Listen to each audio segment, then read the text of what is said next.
Dizimizin yeni bölümünde neler olacak? Mehdi bebeği için neler yapmayı planlıyor? Barış iflas edecek mi? Zeynep Barış ile mutlu olabilecek mi? Zeynep ile Nermin'in hayatı tehlikede mi? Özlem Zeynep ile Barış'ın arasını bozmayı başarabilecek mi? Hepsinin cevabını ve gelecek bölümlerdeki ayrıntıları da kaçırmamak için bu videoyu sonuna kadar dikkatle izlemenizi tavsiye ediyorum. Öncelikle dizimizin final yapmasını istemiyorsanız ve ayrıca Zeynep'in özgürce kendi fikirlerini vermesini istiyorsanız beğeni tuşuna basalım ve kaç kişi aynı fikirdeyiz görmüş olalım. Dizimizin yeni bölümünde artık yepyeni bir döneme gireceğiz. Çünkü Barış ve Mehdi arasında bir güç savaşı başlayacak. Her ikisi de Zeynep'i bırakmak istemeyecek. Büyük ihtimal ile Zeynep, Mehdi ile görüşmeye devam etmesine rağmen ona bir şans vermeyecek. Zeynep tam tersi Barış'ın yanında yer almaya başlayacak. Barış da Zeynep'i sevdiği için onu asla yalnız bırakmayacak. Bu yüzden Barış, Zeynep'in kendisiyle ilgilenmesi için kendisini hasta edecek ve Zeynep'in ilgisini çekmek için her şeyi deneyecek.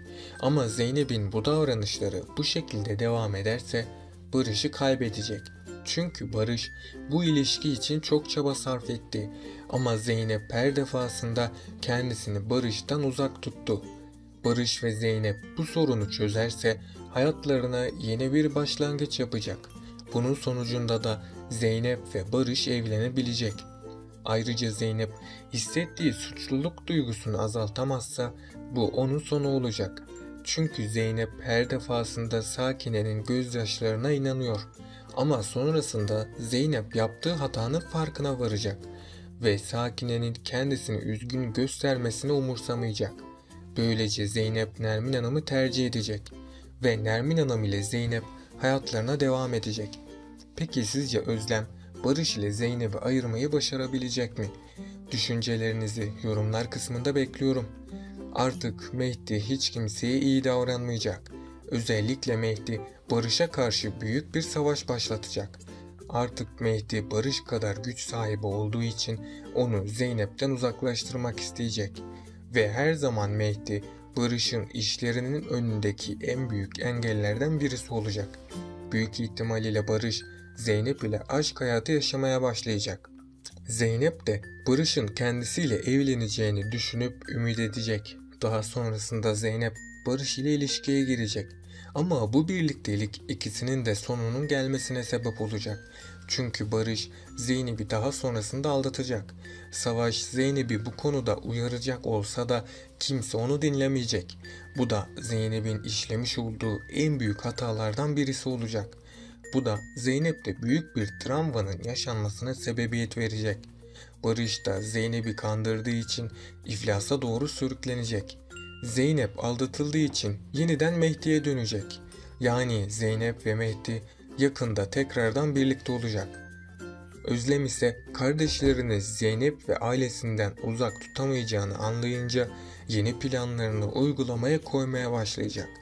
Mehdi'nin bundan sonra iyi bir karakter olacağını düşünmüyorum. Çünkü kitapta yazılanlara göre Mehdi Zeynep yüzünden kötü birisi ve bundan dolayı da Mehdi'nin daha pis işlere bulaşacağını ve Zeynep'in beladan kurtulamayacağını düşünüyorum. Mehdi ise Cengiz Baba'nın güvenini boşa çıkarmamak için elinden geleni yapacak. Diğer yandan Barış, Mehdi'nin dışarıda olmasından dolayı çok huzursuz olacak. Çünkü Zeynep'in onu terk edip Mehdi'ye dönme ihtimali oldukça yüksek. Barış ve Zeynep yakında evlenecek ama onların aşkının önünde aşılması gereken bazı zor engeller bulunmakta. Bunlardan birisi Özlem ve Savaş'tır. Özlem bir süreliğine Zeynep'in Barış ile birlikte olmasını istemeyecek. Diğer bir engel ise Zeynep'in Mehdi ile ilgilenmeye devam etmesidir. Ama Özlem ve Mehdi onları ayıramayacak. Çünkü Barış ve Zeynep arasındaki aşk bağı oldukça kuvvetli.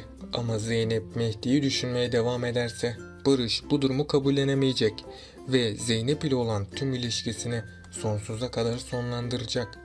Barış Zeynep ile rahatladığını ve kendisini çok iyi hissettiğini söyleyince bu durum Zeynep'i çok mutlu etti.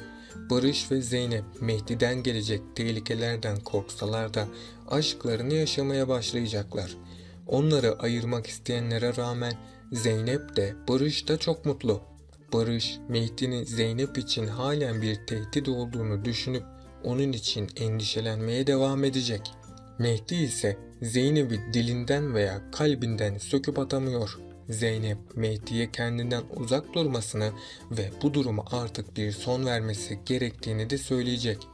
Aynı zamanda Cengiz Baba'nın yaşam tarzı Mehdi'ye biraz ağır geldi. Bu işin sandığı kadar kolay bir iş olmadığını anlayacak eninde sonunda. Daha önceki hayatına dönmek istese de Mehdi artık Cengiz Baba'ya olan borcundan dolayı bu işi devam ettirmek zorunda kalacak. Mehdi her geçen gün daha da güçleniyor. Mehdi güçlendikçe kendisine kötülük yapanların hesabını teker teker soracak. Mehdi Barış'a karşı büyük bir yarış içerisinde bulunacak. Çünkü Mehdi Barış'ın Zeynep'i kaybettiğini sanıyor. Halbuki Mehdi Zeynep'e de kaba davrandığı için onu kaybetti ve Zeynep'i kendi elleriyle Barış'a teslim etmiş oldu. Bu yüzden Mehdi hem kendisinin hem de Zeynep'in geleceğini mahvetmiş oldu. Eğer Cemile Nuh'u her seferinde önemsememeye devam ederse Nuh'un sabrı artık taşabilir ve hayatının tehlikede olmaması için Cemile'den boşanma kararı dahi alabilir. Çünkü Nuh Mehdi'nin ne kadar pis ve tehlikeli işlerle uğraştığını çok iyi bilmekte. Barış, Zeynep'in hayatına girerek büyük bir hata yaptı. Zeynep'in hayatına kim girdiyse her zaman zarar gören taraf onlar oldu. Faruk içine kapanık bir insana dönüştü ve zoraki bir evlilik yaptı. Mehdi ise hapse girdi ve kötü yollara düştü. Bu gidiş ile de Barış iflas edecek. Çünkü önceki bölümlerde hatırlarsanız Barış'ın elinde bir kitap vardı. Kitabın adı ise Kral Kaybederseydi. Şu anlık Barış çok güçlü ve zengin birisi olduğundan kral olan kişidir. Ama o kitabın sonunda kral kaybeden taraf oluyordu. Sonunda Barış yenilgiye mahkum olacak. Barış da tüm gücünü ve zenginliğini Mehdi ile savaşarak eritip bitirmiş olacak. Barış iflas ettiği için kimse ona yardım etmeyecek. Zeynep de Barış'tan tamamen ayrılacak. Ama bir ihtimali de unutmayalım. Barış Zeynep ile evlenip hayatına yeni bir sayfa açmayı seçebilir. Bu bölümün de sonuna geldik arkadaşlar. Bunun gibi videoların devam etmesini istiyorsanız kanalıma abone olup bu videoyu beğenerek dizimize destek olabilirsiniz. Sonraki videolarda görüşmek üzere, hoşça kalın.